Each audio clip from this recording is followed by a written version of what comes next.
Hello दोस्तों। तो हम लोग जो है मूल अधिकार टॉपिक के अंतर्गत जो संविधान के भाग 3 में पाया जाता है अनुच्छेद 12 से 35 तक।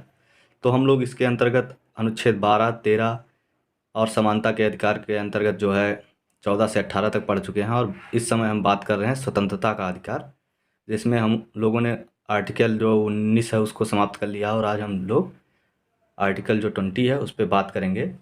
तो आइए हम लोग देखते हैं कि अनुच्छेद 20 जो है वो क्या कहता है, इसका सारांश क्या है। तो इसका सारांश है कि अपराधी ठहराए जाने पर संरक्षण, यानी कि क्या है कि अनुच्छेद 20 जो है वो आपको अपराधी जो है ठहराए जाने पर संरक्षण देता है। तो एक किस प्रकार से है, इसको देखने से पहले जो है हम लोग पहले जो है इसकी जो संविधानिक जो भाषा है उसको उस पर बात कर लेते हैं कि संविधान क्या कहता है। और जो है अनुच्छेद 20 है, इसको हम लोग 3 भागों में जो है ये इसके जो है 3 सब क्लॉज हैं जिस पर हम लोगों को बात करनी है।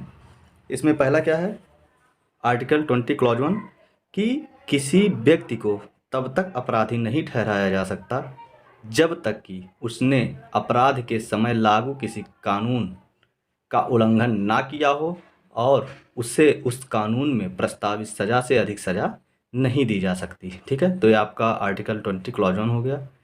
अब इसको समझते हैं, पहले तीनों जो आर्टिकल हैं, तीनों सब क्लॉज हैं, उस पर बात कर लेते हैं। उसके बाद आर्टिकल 20 क्लॉज 2 क्या कहता है, किसी व्यक्ति को एक ही अपराध के लिए जो है एक से अधिक बार दंड नहीं दिया जा सकता। उसके बाद जो है आर्टिकल 20 क्लॉज 3 क्या कहता है, किसी व्यक्ति को अपने ही विरुद्ध जो है गवाही देने के लिए जो है बाध्य नहीं किया जा सकता। तो आप लोगों को अगर लिखना होगा तो ये वीडियो रोक के लिख लीजिएगा। हम लोग अब समझने का प्रयास करते हैं आर्टिकल 20 क्लॉज 1 क्या कहता है। ठीक है,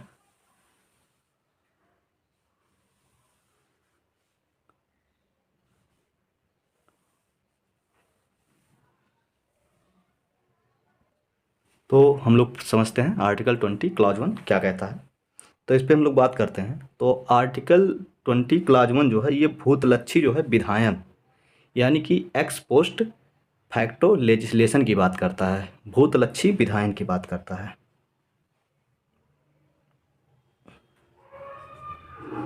भूतलक्षी विधायन, भूतलक्षी विधायन की बात करता है। इसमें एक क्वेश्चन पूछा जा सकता है कि भूतलक्षी विधायन का जो प्रावधान है वो किस अनुच्छेद से जो है, इसका पता किस अनुच्छेद से चलता है कि भूतलक्षी विधायन की प्रक्रिया जो है संविधान में है। तो ये जो है आर्टिकल 20 क्लॉज 1 से पता चलती है। ठीक है, अब भूतलक्षी विधायन क्या कहता है कि जो है अतीतकालीन जो प्रभाव से लागू होगा, कोई कानून होगा वो अतीतकालीन जो है प्रभाव से लागू हो। लेकिन जो भारत में भूतलक्षी जो विधायन है, ठीक है, वह आपराधिक कानूनों के लिए निषेध है कि यह आपराधिक कानूनों में जो है भूतलक्षी विधायन को लागू नहीं किया जा सकता। ठीक है, और उसके बाद जो है आपका दीवानी जो मामले होंगे उसमें भूतलक्षी विधायन हो सकता है। ठीक, यानी कि भूतलक्षी विधायन जो कानून नहीं था उसको आज लागू करके इसको जो पुराने जी केसेस हैं उस पर भी लगा देना। आपराधिक मामले में तो ये जो मान लीजिए इसका निषेध किया गया है भूतलक्षी विधायन का, आपराधिक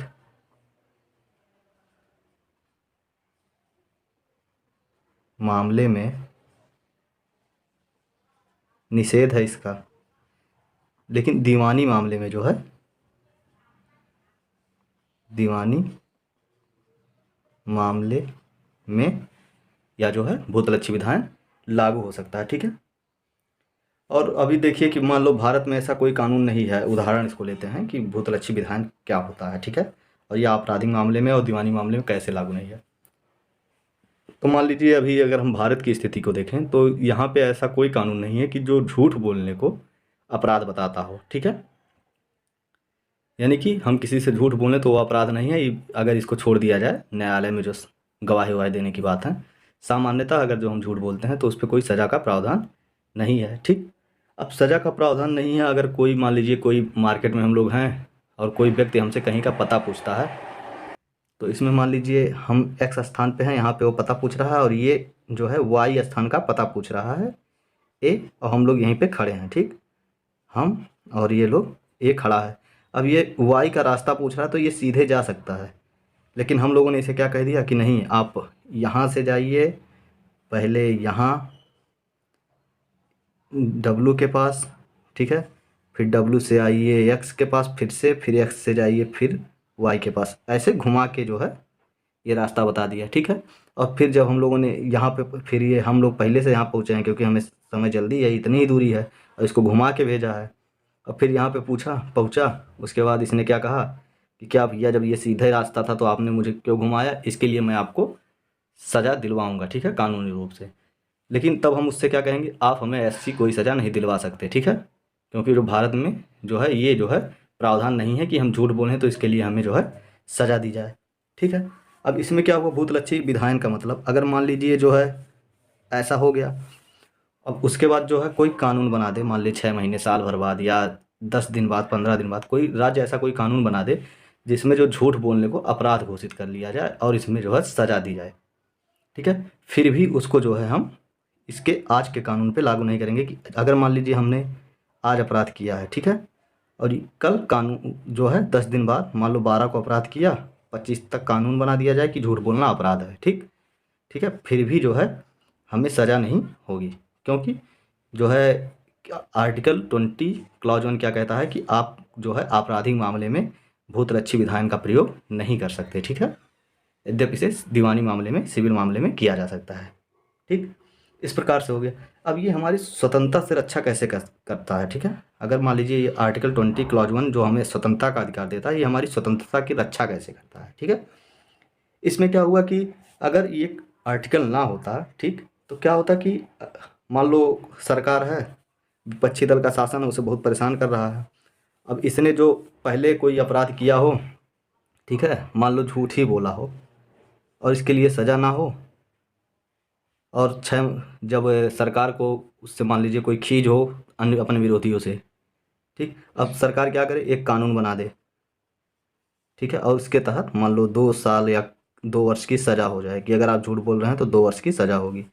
अब इसको भूतलक्षी विधान से लागू कर देता, ठीक, अब भूतलक्षी विधान से लागू कर देता तो इसका मतलब क्या हुआ कि वो अपने विरोधी से बदला भी ले सकता था इस तरीके की प्रक्रिया को अपनाकर।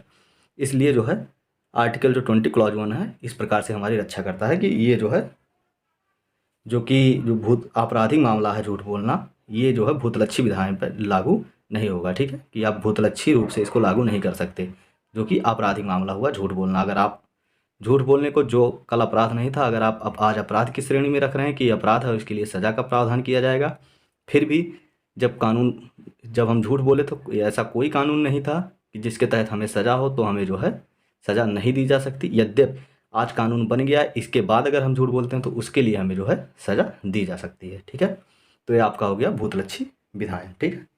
अब आपराधिक मामले जैसे क्या हो गया, हत्या हो गया, बलात्कार हो गया, या फिर किसी की चोरी हो गई, ठीक है, इस प्रकार से हो गया। और दीवानी मामले मान लो हम देखते हैं क्या है कि, ठीक है, दीवानी मामले में जो है भूतलक्षी विधान जो है हो सकता है, ठीक। अब दीवानी मामले में भूतलक्षी विधान का मतलब क्या हुआ, मान लीजिए अगर कोई संकट की घड़ी है, ठीक है, दीवानी मामले के अंतर्गत पहले आता क्या है, जैसे खाद्य सुरक्षा से संबंधित कानून, उसके बाद आयकर से संबंधित। मान लीजिए अभी आयकर हमारी जो है, आयकर की दर जो सामान्यतः मान लीजिए 5%, 10%, 20%, 30% है, ठीक है। अब सरकार को कोई संकट की स्थिति आए और उसका खर्च बढ़ जाए, ठीक है, ठीक है, खर्च बढ़ जाए, जैसे मान लीजिए कोरोना संकट आया था। अब इस दौरान जब संकट बढ़ जाता है और अगर सरकार चाहे तो कोई कानून ले आए और इस जो ये स्लैब है, टैक्स स्लैब, उसको 10%, 20%, 30% और 40% कर दे, ठीक है, इसको बढ़ाकर, और कह दे ये भूतलक्षी प्रभाव, यानी कि पिछले 3 वर्ष से जो है 3 वर्ष से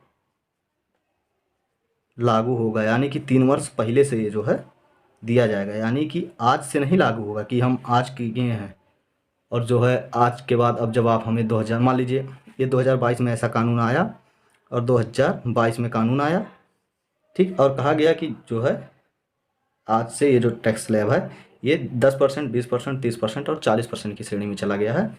लेकिन यह जो प्रावधान है हम 3 वर्ष पहले से लागू कर रहे हैं, 3 वर्ष पहले से, यानी कि ये भूतलक्षी हो सकता है और ये नोटिस भेज सकता है इस प्रक्रिया में, आयकर को बढ़ाकर इसमें भूतलक्षी विधान को लागू किया जा सकता है, ठीक है। ऐसा जो है आर्टिकल 20 क्लॉज 1 बताता है, ठीक। तो इसमें एक ले लेते हैं, क्या है कि आर्टिकल 20 क्लॉज 1 भूतलक्षी विधायन की जो है बात करता है। और यह भूतलक्षी विधायन का अर्थ यह होता है कि ऐसा कानून जो है जो अतीतकालीन प्रभाव से लागू हो, यानी कि अतीतकालीन, आज बनाया गया लेकिन उसको अतीतकालीन प्रभाव से लागू कर दिया गया, पिछले पिछले वर्षों से ही लागू कर दिया जाए। ठीक है। अब इसमें क्या हो गया, लेकिन जो भारत में भूतलक्षी विधायन है वो आपराधिक कानून के लिए जो है इसका निषेध किया गया है कि आपराधिक कानून में भूतलक्षी विधायन जो है लागू नहीं होगा, यद्यपि इसको दीवानी मामले में जो है लागू किया जा सकता है। ठीक है। उसके बाद हम लोगों ने आर्टिकल जो है 20 क्लॉज 2 जो देखा है उस पर बात करते हैं। ठीक है।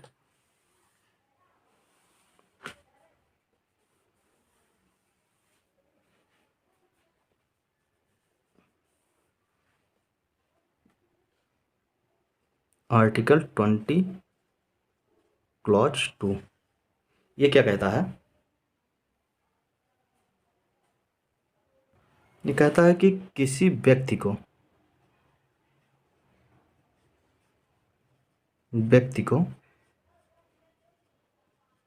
एक ही अपराध के लिए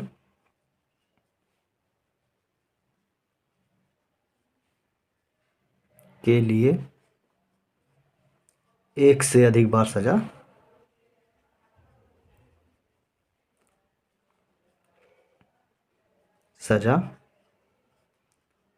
नहीं दी जा सकती। ठीक है। यानी कि एक ही अपराध के लिए किसी व्यक्ति को एक से अधिक बार सजा जो है नहीं दी जा सकती, यानी कि ये क्या करता है, दोहरे दंड की मनाही करता है, डबल जियोपार्डी की जो है मनाही करता है। ठीक है। अब इसमें क्या है कि ये जो दोहरा दंड का जो प्रावधान आया है मुख्यतः जो है यूएसए से लिया गया है। ठीक है। यूएसए के संविधान में ऐसी प्रावधान है। इसमें क्या होता है कि जो इसका अर्थ हुआ कि दोहरे दंड का प्रावधान नहीं किया करेगा, तो इसका अर्थ क्या हुआ कि अगर कोई व्यक्ति है और वह अपराध कर देता है तो उसको एक ही बार दंड दिया जाएगा उस अपराध के लिए, ना कि बार बार। ठीक है। भारत में ये जो दोहरे दंड की जो प्रक्रिया है वो केवल न्यायिक जो है, ठीक है, न्यायिक दंड के संदर्भ में है। ठीक है, कि न्यायिक दंड एक ही अपराध के लिए, एक ही अपराध हेतु दोबारा नहीं। ठीक है। लेकिन विभागीय या प्रशासनिक दंड दिया जा सकता है। ठीक है। अब इसमें क्या हुआ, ठीक है, कि अगर मान लीजिए ए ने बी की हत्या कर दी, ठीक है, हत्या कर दी बी की, ठीक, इसको अदालत गया, सजा हो गई, सजा उम्र कैद की और 14 वर्ष, ठीक है, 14 वर्ष की हुई। ठीक। अब ये उम्र कैद करके आता है, उसके बाद इसको जो है अब दोबारा न्यायिक रूप से जो है दंड नहीं दिया जाएगा। लेकिन अगर यही जो है बी, ए जो है इसने सी की हत्या कर दी तो इसे दोबारा दंड दिया जाएगा। ठीक है। यानी कि एक अब फिर से इस पे दोबारा जो है बी की हत्या का मुकदमा नहीं चलाया जाएगा, एक बार ये सज़ा पा चुका। लेकिन अगर ये सी की हत्या करता है तो इस पर दोबारा से वही मुकदमा चलाया जाएगा। ठीक है। उसके बाद इसमें जो दिया हुआ है कि न्यायिक दंड एक ही अपराध है, ठीक है, न्यायिक दंड एक ही अपराध है, दोबारा नहीं दिया जा सकता। ठीक। न्यायिक दंड जो है वो एक ही अपराध के लिए दोबारा नहीं दिया जा सकता। न्यायिक दंड से यहाँ से क्या हुआ, अब मान लीजिए जो है न्यायिक दंड, ठीक, यानी कि यही हो गया कि मान लो हत्या हुई, मुकदमा हुआ किसी व्यक्ति पे, मुकदमा, सजा हुई, सजा काटा, दोबारा सजा नहीं होगी।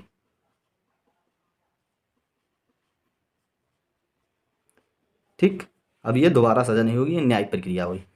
ऐसे मान लीजिए, मान लो कोई कोई भ्रष्ट कर्मचारी है, ठीक, ठीक है, अब इसको जो है एक तरीके से दंड न्यायपालिका देती है और ये विभाग इसका देता है। ठीक है। न्यायपालिका कैसे दंड देती है, मान लीजिए इसने भ्रष्टाचार किया और भ्रष्टाचार में 2 वर्ष की सज़ा है, 2 वर्ष की सज़ा है भ्रष्टाचार में। ठीक है। अब उसको यही 2 वर्ष की सज़ा दे के उसके बाद इसको समाप्त कर देगा, ठीक है। अब ये दोबारा इसी अपराध के लिए, इसी भ्रष्टाचार के लिए दोबारा न्यायपालिका इसको सज़ा नहीं दे सकती, ठीक है। लेकिन विभाग क्या करता है कि पहले तो मान लो इसके खिलाफ जब आएगा कोई कि इसने भ्रष्टाचार किया, तो इसको पहले तो बर्खास्त करेगा, ठीक है। बर्खास्त करेगा, ठीक।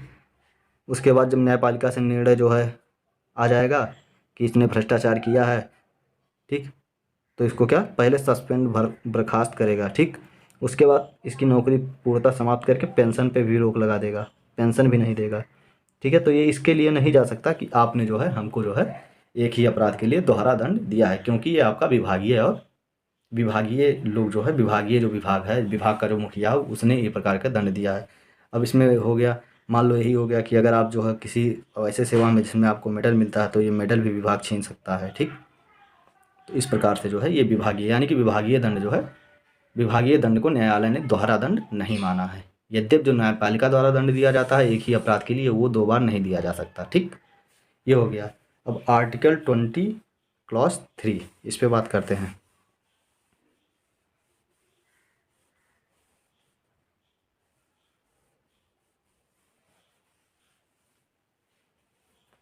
आर्टिकल 20 क्लॉज 3, ठीक है।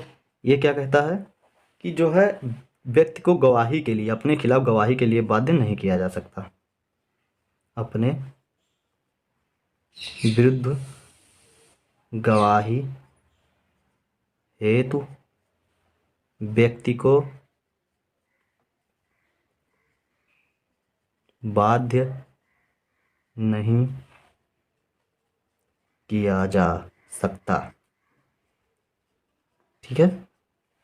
अब मान लीजिए इसमें ये क्वेश्चन पूछ, अब इससे क्या निकलता है अपने खिलाफ, यानी कि आत्म अभिशंसन, सेल्फ इंक्रिमिनेशन, ठीक है, के लिए बाध्य मनाही करता है, ठीक है।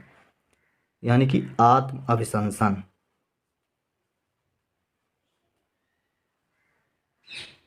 आत्म अभिशंसन की मनाही करता है।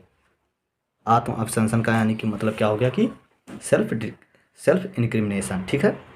ये क्या कहता है, आत्म अभिशंसन क्या है कि अगर कोई, ठीक है, किसी जो कोई व्यक्ति है, ठीक है, और वह अभियुक्त है, तो उसको जो है उसके विरुद्ध कि वह स्वयं अपने विरुद्ध साक्ष्य प्रस्तुत करे। कि मान लीजिए कोई अभियुक्त आया, अभियुक्त, ठीक है, अभियुक्त नहीं, अभियुक्त, अब अभियुक्त आया, अभियुक्त आया और इससे मान लो पुलिस ने पकड़ा अभियुक्त, और इससे पुलिस वालों ने कहा कि ऐसा है कि आप मुझे जो है अपने विरुद्ध जो है साक्ष्य प्रस्तुत करें, ठीक है, कि आपने ये अपराध किया है, इस तरीके का साक्ष्य प्रस्तुत करें। पुलिस ने कहा साक्ष्य प्रस्तुत करो, ठीक है। तो ये साक्ष्य प्रस्तुत करने के लिए इसको जो है क्या है, इसको जो है बाध्य नहीं किया जा सकता, ठीक। साक्ष्य प्रस्तुत करो, इस प्रकार से इसको बाध्य नहीं कर सकती पुलिस, ठीक।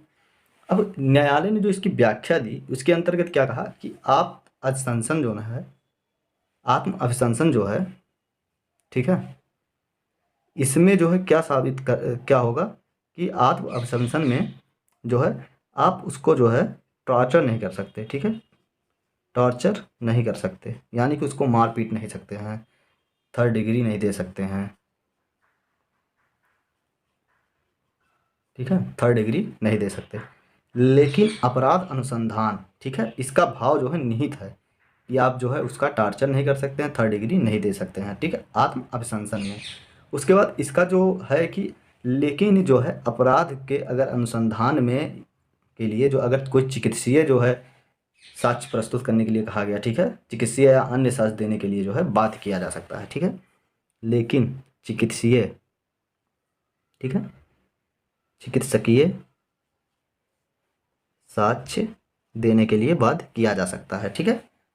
अब इसमें क्या हुआ, ठीक है, कि आत्म अभिशंसन की मनाही किस अनुच्छेद में है, आर्टिकल 20 क्लॉज 3 में, ठीक। आत्म अभिशंसन की मनाही यानी कि आत्म अभिशंसन क्या कहता है कि किसी भी व्यक्ति को, ठीक है, स्वयं के विरुद्ध साक्ष्य प्रस्तुत करने के लिए बाध्य नहीं किया जा सकता। यानी कि अगर आप ऐसा बाध्य करते हैं और ऐसी जो खबर या फिर उससे संबंधित कोई भी चीज़ समाज में आती है मीडिया द्वारा या किसी अन्य सोर्स से, तो आपको उसके जो है सज़ा दी जाएगी, आप सस्पेंड हो सकते हैं, ठीक है। इस तरीके का भी प्रावधान है। अब क्या हुआ, थर्ड डिग्री नहीं दे सकते, चिकित्सकीय जो है वो चीज़ नहीं दे सकते, ठीक है। अब ऐसा जो उदाहरण हम लोगों ने, मान लीजिए ऐसा प्रावधान रखा हमारे संविधान निर्माताओं ने, तो क्या रखा कि उन्होंने देखा है कि जो है वो, चूँकि वो जो है ब्रिटिश कालीन जो है कानून व्यवस्था में ज़िंदगी अपना जो है बिता रहे थे, तो उस समय क्या था कि अगर कोई अपराध करता था, ठीक है, कोई व्यक्ति, तो पुलिस शक के आधार पर ले जाती थी। अपराध किए रहते थे तो ठीक है, ना किए रहते थे तब भी उनको ज़बरदस्ती किसी न किसी जो है अपराध के लिए जो कबूल करवा करके उस अपराध के लिए, और उनको सज़ा दिलवा के जो है केस बंद कर दिया जाता था। अब इसीलिए इन्होंने जो है ये आर्टिकल 20 क्लॉज 3 लेके आया, ठीक है। अब इसमें क्या हुआ कि अगर मान लीजिए,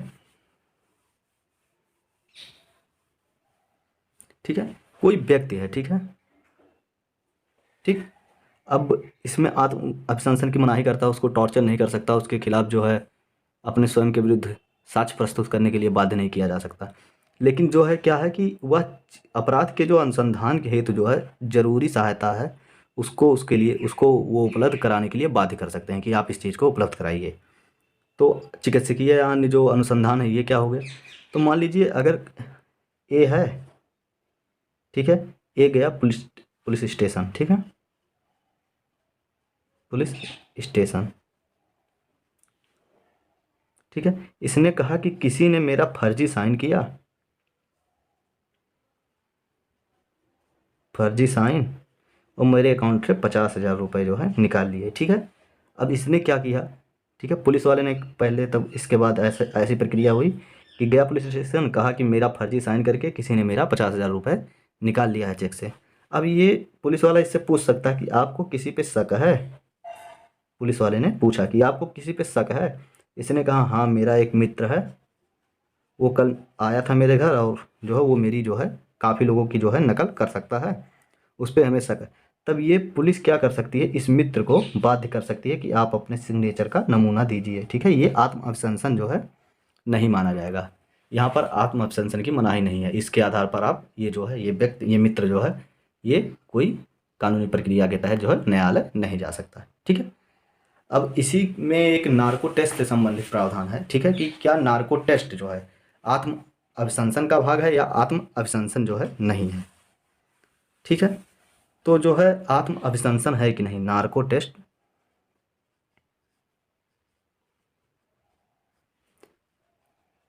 आत्म अभिशंसन है या नहीं, ठीक है। यानी कि आत्म अभिशंसन में, ठीक है, नार्को टेस्ट में आत्म अभिशंसन की मनाही है या नहीं, ठीक है। तो न्यायालय ने इसमें क्या कहा कि ये नार्को टेस्ट करवाया जा सकता है,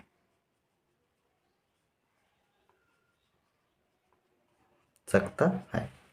नार्को टेस्ट क्या होता है कि इसमें आपको कोई नशीली जो दवा आती है उसको आपको खिला दिया जाता है, और उस दौरान आपसे जो है कुछ प्रश्न किए जाते हैं, और उस दौरान आदमी की ये लगता है कि वो सच ही बोलेगा। इस प्रक्रिया को जो है नार्को टेस्ट कहा जाता है। नार्को टेस्ट करवाया जा सकता है, लेकिन इसके कुछ आधार बताए जो है किस, मान लीजिए ये कब कराया जा सकता है।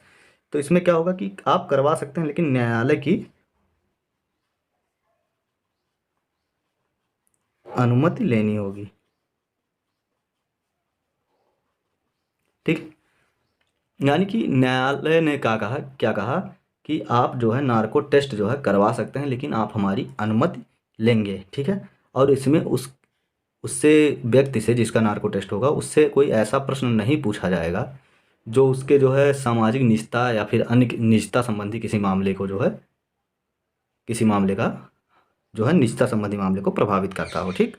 अब इसमें क्या हो गया, ठीक है, इसमें क्या होता है कि पहले से क्वेश्चन तैयार होते हैं कि आपको यही यही क्वेश्चन जो है केवल पूछना है, इससे अधिक आप नहीं पूछ सकते, ठीक है। इस आधार पर नार्को टेस्ट करवाया जा सकता है, ठीक है। तो आज हम लोगों ने आर्टिकल जो है 20 जो है इसको पढ़ लिया है। इसके 3 क्लॉज हैं, article 20 clause 1, article 20 clause 2 and article 20 clause 3, ठीक है। इस पे हम लोगों ने बात कर ली। आर्टिकल 20 क्लॉज 1 क्या कहता है कि अगर कोई व्यक्ति किसी व्यक्ति को तब तक अपराधी नहीं ठहराया जा सकता जब तक कि, ठीक है, वह उस अपराध के समय लागू किसी कानून का जो है उल्लंघन ना किया हो और उसे उस कानून में प्रस्तावित सज़ा से अधिक भी नहीं दी जा सकती। यानी कि तो इससे कौन सा हम लोगों ने पढ़ा था कि क्या चीज़ इससे उभर के आया था, भूतलक्षी विधायन का प्रावधान इसमें निहित है, ठीक है। उसके बाद क्या है आर्टिकल 20 क्लॉज 2, ठीक है, ये क्या कहता है कि किसी व्यक्ति को एक ही अपराध के लिए जो है दो बार सज़ा या 2 से अधिक बार सज़ा नहीं दी जा सकती। इसमें दोहरे दंड का भाव निहित है कि क्या किसी को दोहरा दंड दिया जा सकता है या नहीं, ठीक है। तो दोहरे दंड का प्रावधान का निषेध करता है कौन सा, यद्यपि न्यायालय जो दंड होता है, न्यायालय द्वारा जो दंड दिया जाता है उसके विरुद्ध ये प्राप्त है आर्टिकल 20 क्लॉज 2, ठीक है। उसके बाद आर्टिकल 20 क्लॉज 3 क्या कहता है कि किसी व्यक्ति को अपने ही विरुद्ध जो है साक्ष्य प्रस्तुत करने के लिए बाध्य नहीं किया जा सकता। यानी कि आप इसमें जो कौन सा नियम आया कि आत्म अभिशंसन, यानी कि आर्टिकल 20 क्लॉज 3 जो है आत्म अभिशंसन की मनाही करता है। इसमें क्या है कि आत्म अभिशंसन के अंतर्गत कि कोई भी किसी भी व्यक्ति को जो है अपने खिलाफ जो है, ठीक है, अपने खिलाफ जो साक्ष्य उसको प्रस्तुत करने के लिए बाध्य नहीं किया जा सकता, ठीक है। उसके बाद फिर नार्को टेस्ट का मुद्दा है, नार्को टेस्ट सही है या नहीं, इसको करवाया जा सकता है कि नहीं, या आत्म अभिशंसन की मनाही करता है या नहीं। तो नार्को टेस्ट जो है, नार्को टेस्ट में जो है ये है कि इसको करवाया जा सकता है, ये यहाँ पे आत्म अभिशंसन की मनाही नहीं है और यह आत्म अभिशंसन के अंतर्गत नहीं आता है। यद्यपि इसको जो अगर नार्को टेस्ट आप किसी का करवा रहे हैं तो वो एक निश्चित प्रक्रिया से होती है। इसमें क्या होता है कि आप न्यायालय की अनुमति लेनी होती है पहले, और इसमें जो क्वेश्चंस जो होते हैं, जो प्रश्न पूछे जाने हैं, वो पहले से निर्धारित किए जाते हैं और ये जो बाकायदा वीडियो रिकॉर्डिंग के अंतर्गत ये सब प्रक्रियाएं होती हैं नार्को टेस्ट। तो इसी के साथ आज का ये क्लास समाप्त हुआ। धन्यवाद। अगर आपको जानकारी अच्छी लगी हो तो वीडियो को लाइक करें, सब्सक्राइब करें और शेयर करें। धन्यवाद।